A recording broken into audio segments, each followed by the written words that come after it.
আলহামদুলিল্লাহ রাব্বিল আলামিন ওয়াসসালাতু ওয়াসসালামু আলা রাসূলিহিল কারীম ওয়া আলা আলিহি ওয়া সাহবিহি আজমাইন।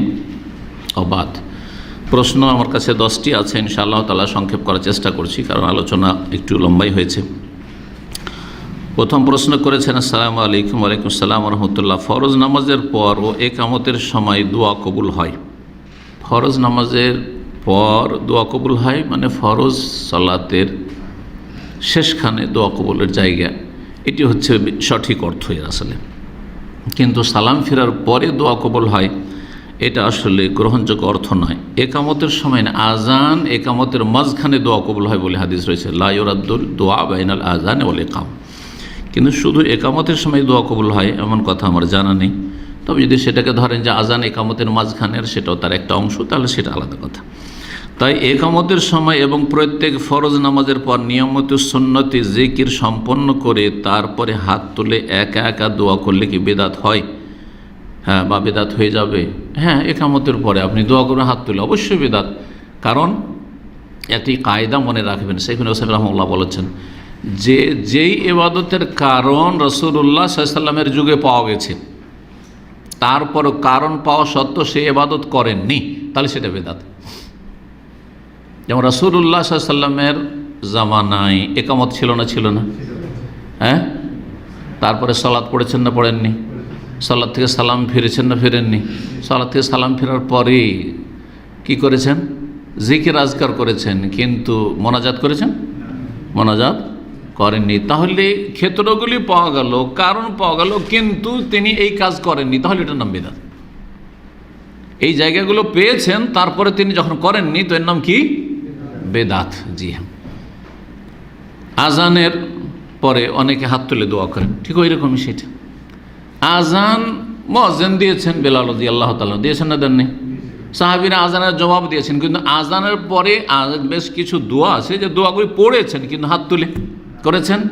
তাহলে এই ক্ষেত্রগুলি পেয়েছেন, মানে এই কারণগুলি ছিল সেই সময়, কিন্তু তারপরে ইবাদত করেননি, সুতরাং সেটি হচ্ছে বেদাত। জি, এইভাবে নবী সাল্লাল্লাহু আলাইহি ওয়াসাল্লাম দার্স দিয়েছেন না দেননি? আমাদের মতো আলোচনা করেন নাই? মসজিদ নববীতে সব কিছু ছিল, দিন শিখেছেন না শিখাননি? তো দিন শিখেছেন, ওয়াজ করেছেন, দর্শ দিয়েছেন, তালিম দিয়েছেন। তো দর্শের পরে, বক্তব্যের পরে তিনি দোয়া করেছেন, হ্যাঁ, হাত তুলে, যে নবী সাল্লাল্লাহু দোয়া করেছেন আর সাহাবীরা আমিন আমিন করেছেন। একদিন কেউ প্রমাণ দিক যে একদিন করেছেন। তাহলে আমাদের সে মাহফিল, জলসার, তাফসীরুল কোরআন মাহফিল, তো অমুক মাহফিল তমুক মাহফিলের পরে দোয়া করা কি বেদাত? এমনি দোয়া পড়েন, কিন্তু হাত তুলে দোয়া করবেন নবী সাল্লাল্লাহু আলাইহি ওয়াসাল্লাম যেহেতু করেননি, আর এই ক্ষেত্রগুলি পেয়েছেন, তারপর কারণ পাওয়া গেছে কিন্তু তারপর করেননি, সুতরাং কি বেদাত। নবী সাল্লাল্লাহু আলাইহি ওয়াসাল্লাম দাওয়াত খেয়েছেন না খাননি? তো দাওয়াত খাওয়ার পরে আমাদের দেশের হুজুররা কি করে? বাড়িওয়ালার জন্য সম্মিলিত মোনাজাত করে, করে না? করে না?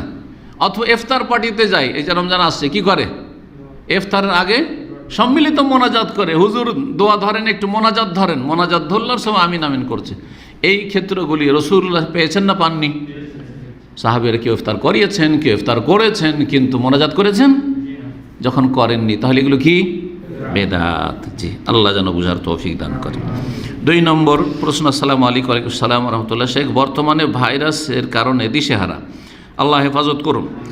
এই ক্ষেত্রে মুসলিম হিসাবে পূর্ব প্রতিরক্ষার জন্য ভ্যাকসিন নেওয়া ইসলামের দৃষ্টিকোণ থেকে কতটুকু যৌক্তিক?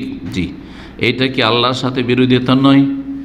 আল্লাহর সাথে বিরোধিতা যদি এটাই হয়, সতর্কতা অবলম্বন করা, তাহলে রাস্তাতে চলতে গিয়ে কোন দিক থেকে গাড়ি আসছে না আসে দেখার প্রয়োজন নেই, আপনি রোডে নেমে পড়েন নাকি? হ্যাঁ, সিগন্যাল দেখারও প্রয়োজন নেই, কারণ এটা আল্লাহর বিরোধী না। আল্লাহ বলছে যে তুমি চলতে থাকো।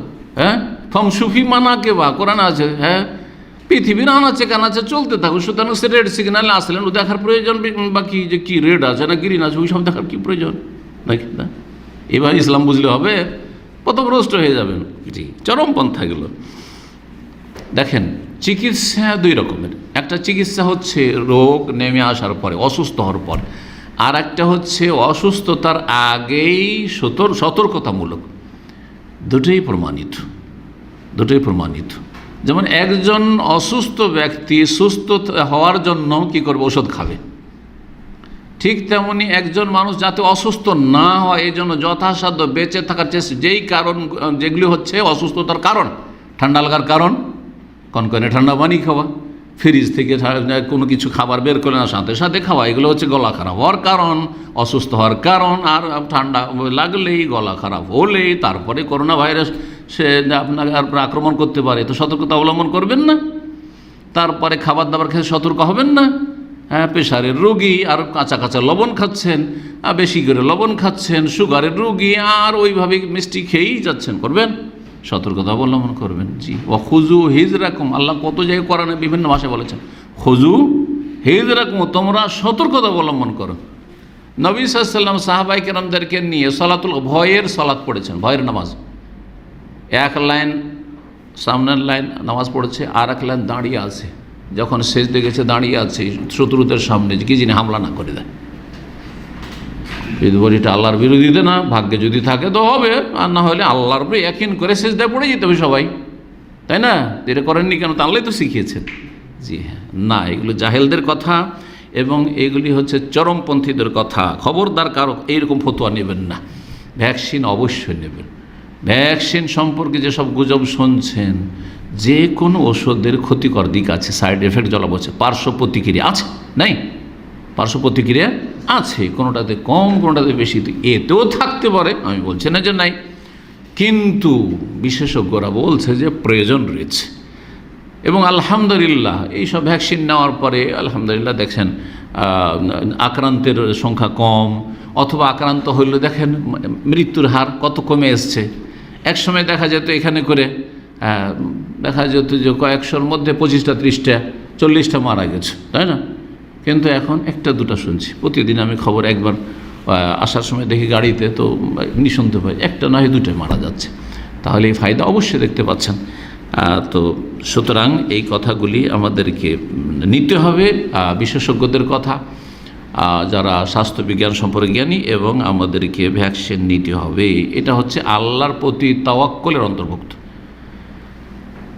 যখন মহামারী হয়, ওমর রাদিয়াল্লাহু তাআলা জামান নাই, যাচ্ছিলেন সামদেশে, শুনতে সামদেশে মহামারী শুরু হয়েছে, প্লেগ তাউন শুরু হয়েছে, ফিরে আসছিলেন রাস্তা থেকে না, তখন আবু উবাইদা ইবনুল জাররাহ রাদিয়াল্লাহু তাআলা আনহু বলেছিলেন কি, যে ইয়া আমিরাল মুমিনিন আতাফিরু মিন কাদারিল্লাহ, আল্লাহর তকদির থেকে পালাচ্ছেন নাকি? আল্লাহ যদি তকদিরে রাখে তো হবে, আপনি পালাচ্ছেন কেন? চলেন যাই। তখন বলেছিলেন যে আবু উবাইদা, এই কথাটি তোমার জন্য বেমানান, তোমার ছাড়া অন্য কেউ যদি বলতো, তুমি এই কথা বললে?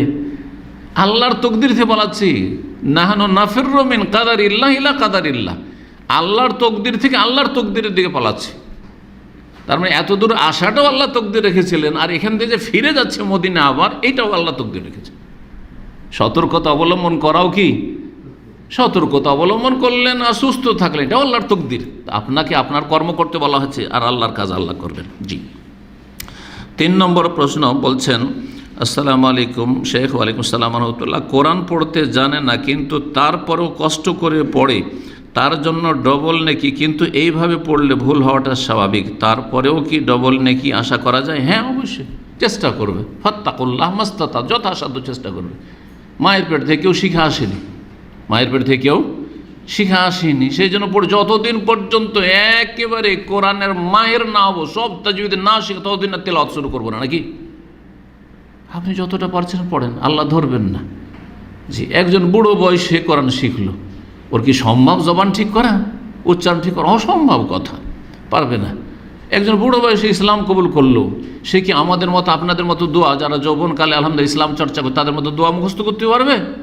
সেজন্য সে সুবহানাল্লাহ আলহামদুলিল্লাহ, যদি কিছুই মুখস্থ না করতে পারে, সুবহানাল্লাহ আলহামদুলিল্লাহ পড়ছে, সূরা ফাতিহা পড়ছে, ব্যাস নামাজ হয়ে যাবে, তাদের নামাজ হয়ে যাবে। চেষ্টা করতে থাকতে হবে, কিন্তু বাকিগুলো মুখস্থ করার চেষ্টা করে, চেষ্টা বলা যেন না থাকে। জি, তো এটি সহিহ মুসলিমের হাদিস, ওয়াল্লাযী ইয়াকরাউল কোরআন, তার আগে রয়েছে আল মাহিরু বিল কোরআন মা সাফারাতিল কিরামিল বারারা, যে ব্যক্তি কোরআনের পারদর্শী, ওর পণ্ডিত, ভালো শুদ্ধ আর সুন্দর তেলাওয়াত করতে পারে, আর সুন্দর বুঝেও, সেই ব্যক্তিকে আল্লাহ জায়গা দেবেন মা সাফারা আল কিরাম, সম্মানিত নেক দূতদের সাথে, মানে ফেরেশতাদের সাথে তারা থাকবে জান্নাতে।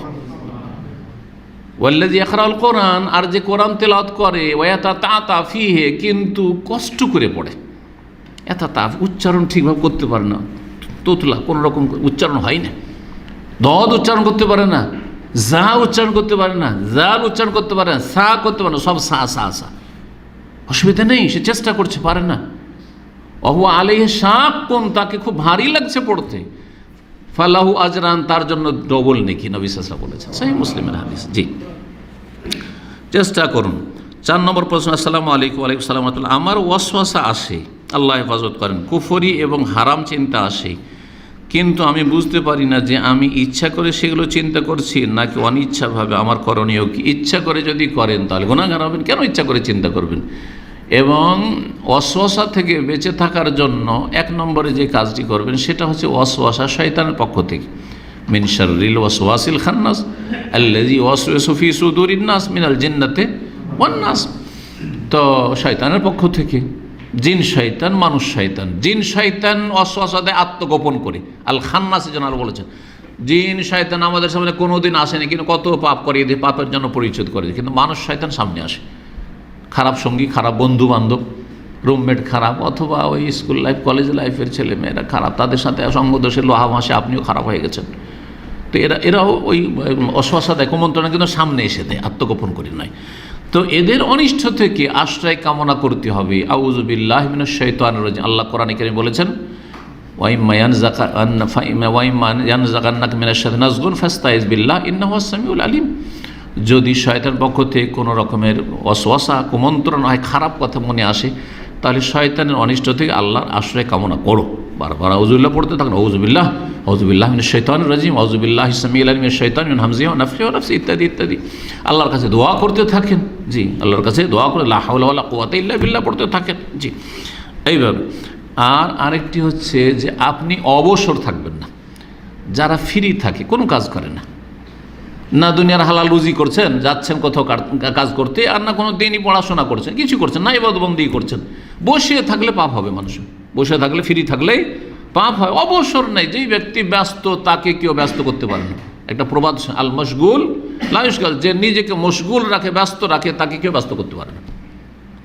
তাকে কেউ ব্যস্ত করতে পারেন না। সুতরাং নিজেকে ভালো কাজে সবসময় ব্যস্ত রাখবেন। আল্লাহ যেন হেফাজত করেন।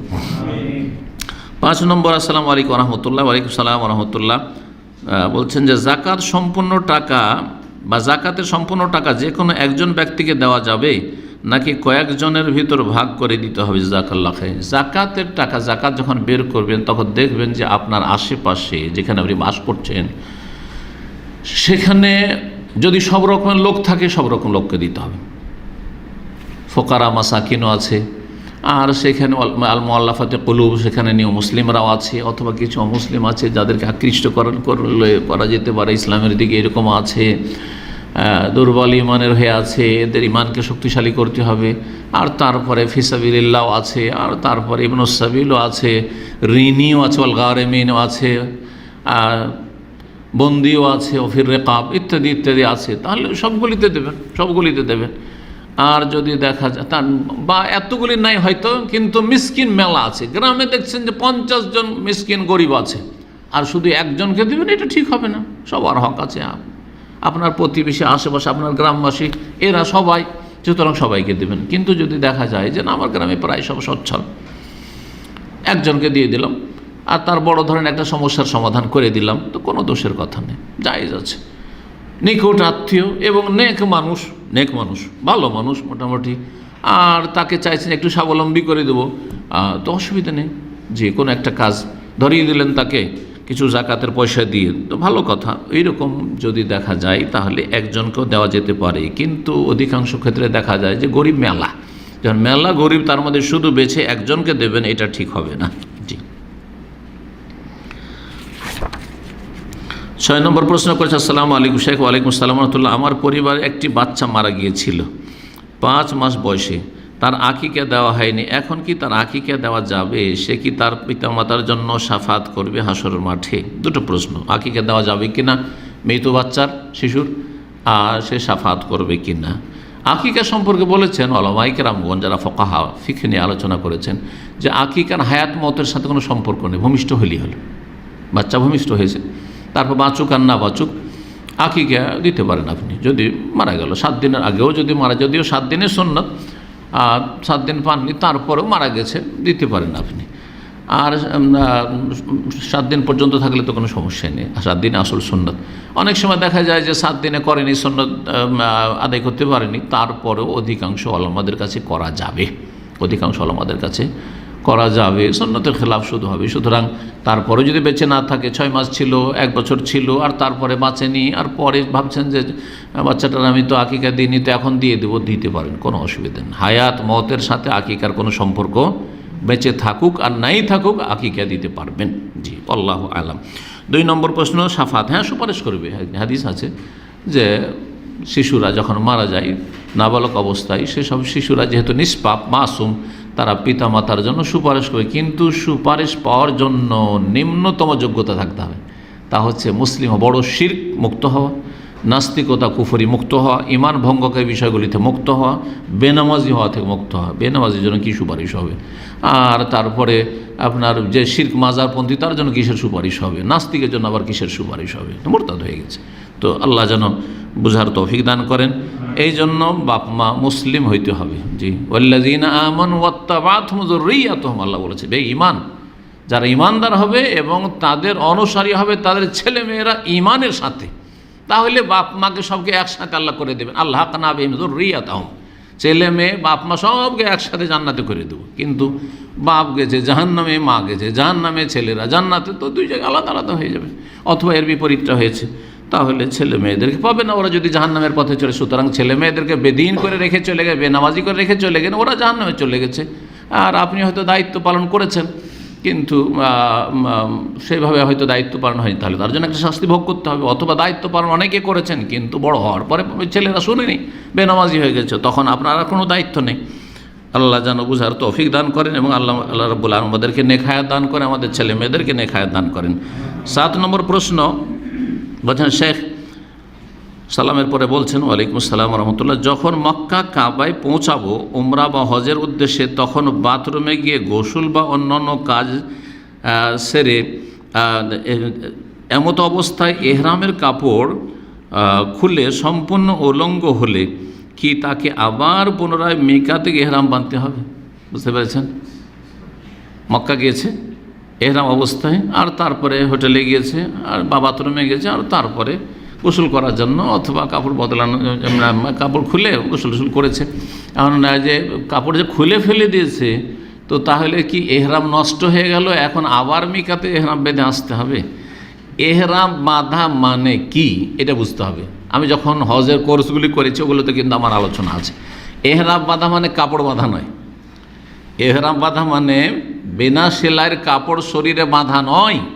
এহরাম বাঁধা মানে হচ্ছে আদ-দুখুলু ফিন নুসুক, অন্তর থেকে হজ বা ওমরার এবাদতে প্রবেশ করা, এবাদতে প্রবেশ করা। অনেক সময় এহরাম না পরে, এহরামের কাপড় পরলেন না, কিন্তু নিয়ত করে নিয়েছেন যে আমি এহরাম বেঁধে নিয়েছি, মানে নিয়ত লাব্বাইক ওমরা, মিকাতে গেলেন হজের সময়, দেখছেন যে যদি এহরামের কাপড় পরি তো ঢুকতে দেবেন না, তা আমি সাধারণ ড্রেস, অথবা অনেক আছে যারা কাজ করে হাজিদের খাদে, মক্কা থেকে যারা হজ করে এরকমই করে, কিন্তু ওরাকে যেহেতু ডিউটি করতে হবে তো এহরামের কাপড় পরা ওদের নিষেধ আছে, কিন্তু মেনা তো থাকছে, আরাফাতও থাকছে, মুজদালিফা থাকছে, সবগুলি জায়গায় থাকছে, কিন্তু পাকশাক এই সেই করতে আছে, খেদমত করতে আছে হাজিদের, হ্যাঁ বিভিন্ন দায়িত্ব আছে, ওদেরকে নিষেধ করা হয়েছে তোরা এহরাম পড়তে পারবি না। এইখানে একটা রাস্তা আছে, সেই রাস্তায় হজ করতে পারবে, এহরামের কাপড় পরলো না, নাজায়েজ কাজ করলো। আর এহরাম যেহেতু করলেন, সেলাই করা কাপড় পরে থাকলো পুরুষ মানুষ, সুতরাং তাকে ফিদিয়া দিতে হবে, কিন্তু শুরু থেকে অন্তরে নিয়ত করে নিল, শুরু থেকে অন্তরে নিয়ত করে নিল। তো অন্তরে নিয়ত করলেন, আর আপনি পাঞ্জাবি পায়জামা পরে আছেন, জুব্বাই পরে আছেন, প্যান্ট কোট পরে আছেন, কোনো অসুবিধা নেই। হ্যাঁ, নাজায়েজ কাজ একটা হলো, ওর কি করবেন? ফিদিয়াতুল আজাদ, ফাফিদিয়াতু মিন সিয়ামিন আও সাদাকাতিন আও নুসুক। সিয়াম হয়, আল্লাহ বলছেন সিয়াম, রোজা রাখো, 3টি রোজা, আও সাদাকা অথবা 6 মিসকিনের খাবার, আও নসুক অথবা একটা দম দেন, একটা করবেন। এখানে 3টিতে আল্লাহ কিন্তু অপশন দিয়েছেন এই ক্ষেত্রে, যদি এহরাম পরিপন্থী কাজ কেউ করে তো এরকম করা যায়। তাহলে এহরাম বাঁধা মানে কি বললাম? কাপড় সেলাইবিহীন কাপড় পরা নয়। এহরাম বাঁধা মানে হচ্ছে অন্তরে নিয়ত করে, হ্যাঁ, হজ উমরার কাজ শুরু করে দেওয়া, এবাদতে ঢুকে পড়া, এবাদতে ঢুকে পড়া সহজ ভাষায়। জি, সুতরাং এইটাকে ধরে রাখতে হবে। আপনি যদি কাপড় খুলে ফেলে দেন, বাথরুমে কাপড় করে ফেলে দেন, কিন্তু ওইটা ধরে রাখতে হবে। যদি কাপড় খোলার সময় মনে করেন যে আমি এহরাম শেষ করে দিলাম, এটা তো করেন না সাধারণত। আপনি কাপড় খুলেছেন কিন্তু এহরাম ধরে আছেন এইখানে, যে আমি এখন কি অবস্থায় আছি, এহরামের অবস্থায় আছি, আমি ওমরা করব, একটু পরে গোসল টোসল করে ফ্রেশ হয়ে আমরা যাব, তাহলে আপনার এহরাম আপন জায়গায় ঠিক আছে। কাপড় বদলান, আপনি 17 বার বদলান, কোনো অসুবিধা নেই। কাপড় বদলাতে পারেন, জি, কাপড় খুলে কোনো অসুবিধা নেই। বিবস্ত্র হইতে পারে প্রয়োজন নির্জনে, জি। তাহলে এই বিষয়টি হয়ে গেল। তারপর বলছেন আর একটা বিষয়, অনেকে বলে মিকাতে গিয়ে গোসল করার সময় নাকি সাবান লাগানো যাবে না। সাবান লাগানো যাবে না, এই কথাটি বাড়াবাড়ি। এটা এক শ্রেণীর লোকেরা সতর্কতামূলক বলে থাকে, সাবান, অধিকাংশ সাবানে সেন্ট থাকছে সেই জন্য। কিন্তু যেই সেন্ট নিষেধ করে সেটা হচ্ছে আতর, আর সাবানে আতর নেই, এমনি একটা সেন্ট আছে। ওই রকম যদি হয়, দেখা যায় যে হাজি সাহেবরা, এটা সতর্কতা, হাজি সাহেবদের লাব্বাই সাবান ব্যবহার করে, তাতে তো একটা আছে, ঘ্রাণ আছে, নেই, ওতে তো একটা ঘ্রাণ আছে। তা আসল উদ্দেশ্য এই না যে ঘ্রাণ যেন না থাকে, আসল উদ্দেশ্য যে আতর সুগন্ধি ব্যবহার করা যাবে না, আতর সুগন্ধি ব্যবহার করা যাবে, এটা হচ্ছে উদ্দেশ্য। সুতরাং সাবান ব্যবহার করা যেতে পারে, যেগুলোতে কিছু সেন্ট ফেন্ট আছে সেগুলো ব্যবহার করা যায়। তারপরে যদি সতর্কতা অবলম্বন করেন, সাধারণ সাবান ব্যবহার করেন, ভালো কথা। এই একটা হয়ে গেল। তারপরে বলছেন যে হ্যাঁ, সাবান লাগানো যাবে না, আর এহরামের কাপড় দিয়ে মাথার পানি মুছা যাবে না। এটা নতুন শুনলাম আজকে, এহরামের কাপড় দিয়ে মাথা মুছা যাবে না, এইটা নতুন শুনলাম। হ্যাঁ, এই কথা কি বেদাত? হ্যাঁ, এগুলো বেদাতি কথা, এগুলো বেদাতি কথা, জি, ভুল কথা। 8 নম্বর প্রশ্ন বলছেন, একজন সালামের পরে ওয়ালাইকুম সালাম রহমতুল্লাহ, একজন ওমরা করার জন্য এহরাম পরিধান করে যাওয়ার সময় রাস্তাতে অ্যাক্সিডেন্ট হয়েছে, আল্লাহ হেফাজত করেন ভালো মানুষদের। সে এখন ওমরা করতে পারল না, তার করণীয় কি? এইসবের কি কাফারা দিতে হবে? এইসবের কি কাফারা দিতে হবে? গুরুত্বপূর্ণ এই প্রশ্ন। কিন্তু এইরকম যার অবস্থা হয়ে যায় যে গিয়েছিল হজ করার উদ্দেশ্যে বা ওমরা করার উদ্দেশ্যে, আর এহরাম পরিধান করে নিয়েছে এহরাম অবস্থায়, আর ওই সময় বাধাগ্রস্ত হয়ে গেল, যে কোনো বাধা, অ্যাক্সিডেন্টের বাধা হোক, প্রশাসনের বাধা, পারমিশন ছিল না, যেতে দিল না, যে কোনো কারণে যেতে পারলো না, যে কোনো কারণে যেতে পারল না, ফিরে আসতে হইল, এইরকমটা যদি হয় তো একে কোরআনে কারীমের ভাষায় হাদিস মুহসার বলা হয়। মুহসার সূরা বাকারা আয়াত 196 আল্লাহর ইরশাদ করেছেন যে ফাইন ওহুসের তুম ফামাস্তাইসারা মিনাল হাদি। কোরআনে কারীমের সমাধান আল্লাহ বলে দেন, ফাইন ওহুসের তুম, তোমরা যদি বাধাগ্রস্ত হয়ে যাও, যাচ্ছিলে ওমরা করতে বা হজ করতে, আর রাস্তাতে যে কোনোভাবে বাধা পেয়ে গেলে, তাহলে ফামাস্তাইসারা মিনাল হাদি, যথাসাধ্য হাদি জবাই করে কোরবানি করে দিবে। তাহলে কি করতে হবে? একটা কোরবানি জবাই করে দিতে হবে। কোরবানি পশু সাথে নিয়ে নবী সাল্লাল্লাহু আলাইহি ওয়াসাল্লাম গেছেন হুদাইবিয়ার সন্ধির বছর, সুতরাং ওখানে হুদাইবিয়াতে বাধাগ্রস্ত হয়েছিলেন না, হননি? আয়াত কিন্তু নাযিল হয়েছে হুদাইবিয়ার সন্ধি সম্পর্কে। হুদাইবিয়ার সন্ধির আলোচনা আগামীকালকে সিরাতুন নবীতে হবে ইনশাআল্লাহ। তো ওখানে যতগুলি হাদি নিয়ে গেছেন নবী সাল্লাল্লাহু আলাইহি ওয়াসাল্লাম জবাই করে, সাহাবায়ে জবাই করে দিলেন। আর যদি কেউ হাদি না নিয়ে, আজকালকার লোকেরা কোরবানি পশু সাথে নিয়ে যায় না, সুতরাং যেহেতু সেই সময়ের আগে পৌঁছতে পারলো না, উমরা করতে পারলো না, হজ শেষ করলো না, হালাল হয়ে যেতে হইলো, এহরাম খুলে দিতে হলো, সেই জন্য তাকে দম দিতে হবে। কী করতে হবে? দম দিতে হবে, এটি। কিন্তু আর একটি সমাধান আছে, এই মাসলা জানা থাকলে আপনার আমার জন্য অনেক সহজ হবে। সেটা হচ্ছে শর্ত লাগিয়ে দেওয়া, শর্ত লাগিয়ে দেওয়া। নবী করিম সাল্লাল্লাহু আলাইহি ওয়াসাল্লামকে এক মহিলা বলে, ইয়া রাসূলুল্লাহ, আমি তো হজ করতে চাই, কিন্তু আমি তো অসুস্থ, জানি না যেতে পারবো কি পারবো না, যদি না যেতে পারি রাস্তা থেকে ফিরে আসতে হয় অসুস্থতার কারণে। তখন নবী সাল্লাল্লাহু আলাইহি ওয়াসাল্লাম কি বলেছেন যে হুজ্জি ওয়াশতারিতি, হজ করো, মানে হজ শুরু করে দাও, এহরাম বেঁধে নাও, ওয়াশতারিতি, আল্লাহর সাথে শর্ত লাগিয়ে দাও। কি করো? শর্ত লাগিয়ে দাও। কি শর্তটি? ফাইন হাবাসানি হাবেসুন ফা মাহিল্লি হাইসু হাবাস্তানি, আল্লাহ যদি কোনো বাধা আমি পেয়ে যাই, কোনো কারণে বাধাগ্রস্ত হয়ে যাই, তাহলে আমি হালাল হয়ে যাব। মাহিল্লি মানে হালাল হওয়ার জায়গা হচ্ছে, হালাল হওয়ার জায়গা আমার ওই মারওয়া নয়, ওমরার ক্ষেত্রে কি মারওয়া, হালাল হওয়ার জায়গা ওখানে আপনার সাফা মারা সাই শেষ করে। আর তারপরে আপনার হজের ক্ষেত্রে আপনার পাথর মারলেন 10 তারিখে, আর তারপরে তখন কোরবানি আর মাথা মুন্ডন। তো অতদূর পৌঁছতে পারলেন না, যেখানে কি হয়ে গেলেন, মানে বাধ্য হয়ে গেলেন যে আর যেতে পারছি না। ফা মাহিল্লি, হালাল হওয়ার জায়গা হচ্ছে হাইসু হাবাস্তানি, আল্লাহ যেখানে তুমি আমাকে রুকে দিবে, যেখানে আমাকে তুমি বাধাগ্রস্ত করবে, মানে যেখানে আমি আর যেতে পারছি না সেখানে আমি হালাল হয়ে যাবে। কিন্তু আল্লাহ এই শর্ত লাগিয়ে দেন, লাব্বাইক উমরাতান, এটা পড়ার সাথে সাথে বলেন আল্লাহুম্মা মাহিল্লি হাইসু হাবাস্তানি। আরবিতে জরুরি না, কোনো দোয়া না যে আরবিতে করি, এমনকি দোয়াও তো বাংলায় করা যাবে, দোয়াও তো বাংলায় করা যাবে, তাহলে এইটি আরবিতে পড়া জরুরি নয়। কিন্তু কি করবেন, আল্লাহ যদি কোথাও বাধা পেয়ে যায় তাহলে আমি ওখানে কি হয়ে যাব, হালাল হয়ে যাব, এটা বলে নেবেন। তাহলে আর কোনো কি লাগবে না। পার্থক্য কি হলো, আগেরটাতে দম লাগছিল, শর্ত লাগানি সেজন্য, আর শর্ত লাগে সুতরাং আর কিছুই লাগবে না, তাহলে কোনো কাফারা লাগবে না বা ফিদিয়া লাগবে না। 9 নম্বর প্রশ্ন। আসসালামু আলাইকুম শাইখ। ওয়ালাইকুম সালাম রহমতুল্লাহ। আমার প্রশ্ন হচ্ছে যে গোসলের সময় ওযু করার পরে গোসল শেষে 2 রাকাত সালাত পড়া যাবে?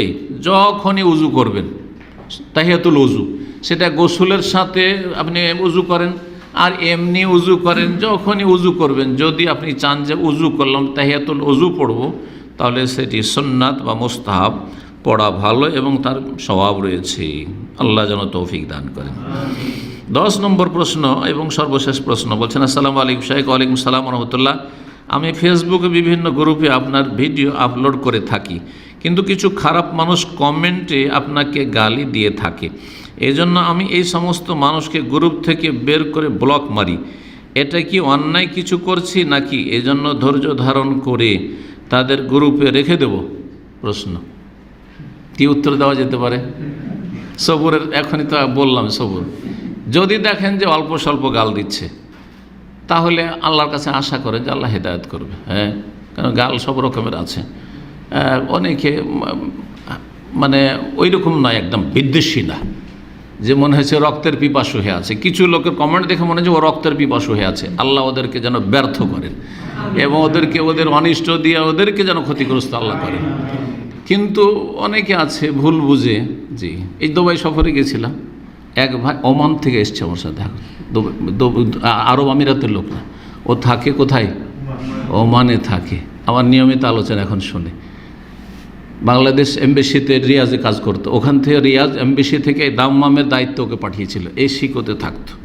কেসটা শোনাইলো, না হলে জানতেই পারতাম না কত এরকম আসছে আর যাচ্ছে, আর কতকে শত্রুতা করছে। তো এখানে আসার পরে বলছে যে আপনার বিরুদ্ধে জামাত ইসলামীর লোক ছিল, তো সে এখানে এসে বলছে একটা গ্রুপ তৈরি করেছিলাম, গ্রুপিং করেছিলাম আপনার বিরুদ্ধে অপপ্রচার চালানোর জন্য, এবং আপনার বিরুদ্ধে মানে বিভিন্ন রকম আর কি।